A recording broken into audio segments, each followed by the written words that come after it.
I want you to meet one of those 3-5 Marines. Let's give it up for Gunnery Sgt. Freddy Torres.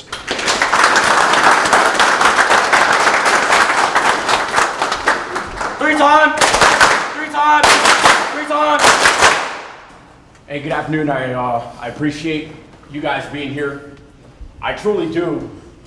Thank you from the bottom of my heart what you guys are doing for us. And you just heard the explanation of what the honor group is and what the honor bowl is. And to me, that means the world that you're out here and you're playing for us. You're playing for something bigger than yourself. My name is Gunnery Sgt. Freddy Torres. I was born in Tucson, Arizona. And at the age of 18, I decided at the end of high school that I was going to join the Marine Corps. I play sports just like you did. I traveled the state just like you did. I was up and down. And I decided that once I graduated, I was going to join the Marine Corps. So I did. And I want to share a story from that deployment from staying in Afghanistan that I hold near and dear to my heart. 2 months later, after those 4 Marines died, on December 30th, 2010, there was a squad out on patrol. Now, if you've ever seen the movie Lone Survivor, I want you to picture that in your head with Marcus Luttrell. They're on top of the mountain. They're overseeing the Overwatch. They have the Taliban down there. Mud hut, villages, dirt. I want you to picture that in your head when I tell you this story. So this patrol goes out. They're out for about 4 or 5 hours gathering information, intel, talking to the locals. And they're making their way back to the patrol base. We call it the PV, the safe spot, where they sleep, where they live. So this squad's making their way back to the patrol base, 200 meters right behind me. Let's say the patrol base is right there. There's 20 Marines making their way back into that patrol base. Most of the Marines make it in there, and an IED goes off, an improvised explosive device, a roadside bomb. Now, luckily, the whole bomb didn't go off, only a couple of pounds, and it shattered the Marine that stepped on it. It shattered his foot. So they got him out, put him in the truck, got him to the next echelon of care.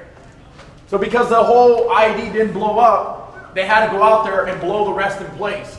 Put a stick of C4 down demolition and blow the rest of it. So only a fire team, after everyone got in safe to the PB, a fire team went back out and blew it in place or put the C4 down. The whole thing about that story is that the Taliban was watching the whole time. So as they put the demolition down on the floor and they're getting ready to get cover, get away from the bomb to blow it, the Taliban opens up on those 4 individuals out there. They start suppressing. They run in one direction. One of those Marines, the squad leader, the sergeant, gets hit. He gets hit in the legs. He starts running in the direction of fire because there's a little divot with the half wall that he can hide behind. And he can get behind and start shooting. So he runs about 20, 30 meters, gets behind that divot, gets behind the wall, falls back, looks down. His uniform was filled with blood. He had realized that he had gotten shot twice.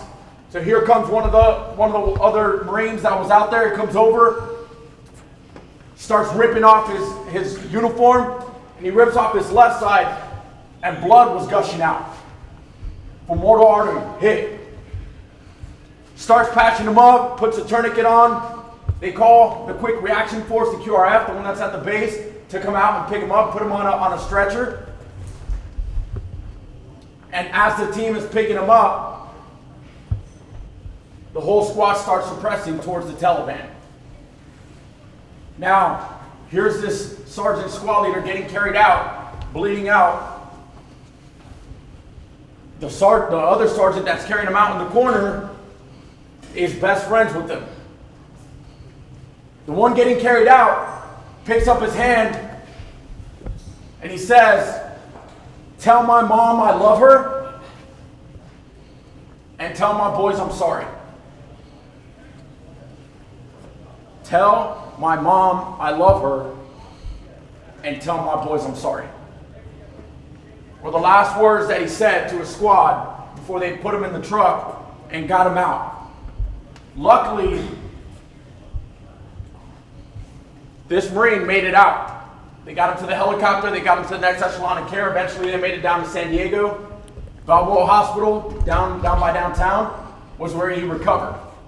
Now let me tell you another side of that story. And this is where I want you to think, how does this reflect? How does this correlate to you being out on the football field? This Marine was told, because he had so much nerve damage, that they were going to amputate one of his legs. This Marine was told that he was going to get medically retired and never have the chance to be a Marine again. This Marine was told that he was never going to be able to run or walk the same way again. This Marine had a different thought in his head, a different goal in his head. His goal was that by April 15th, mid-April, when the battalion got back from that deployment, that he was going to take that squad out that carried him out on a run, on a little physical training event. That was his goal, right? The doctors just told him the complete opposite. It's time to hang it up. 4 months of hard work, I'll tell you, when that plane landed at March Air Force Base in Riverside County, staircase drops. I was standing there at the bottom of that staircase receiving my squad after they told me that I was going to lose my leg. After they told me that I was going to get medically retired. After they told me that I was never going to walk and run the exact same way that I used to before. So I share that story with you because you're going to face challenges. You're going to face roadblocks. You're going to face adversity. You probably already have. Out in the field, out on the football field, out in life. But that doesn't define you. Your heart, your passion, your work ethic, what you put into it, that's what defines you, how you overcome it.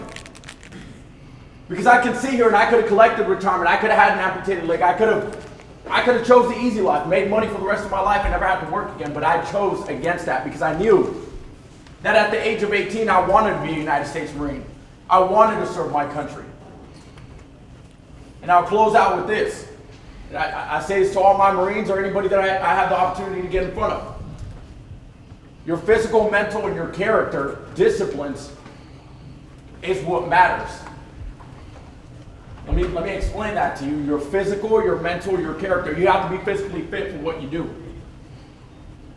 You have to go in extra earlier. You have to stay later. You have to do another play. You have to work out harder. You have to do another rep.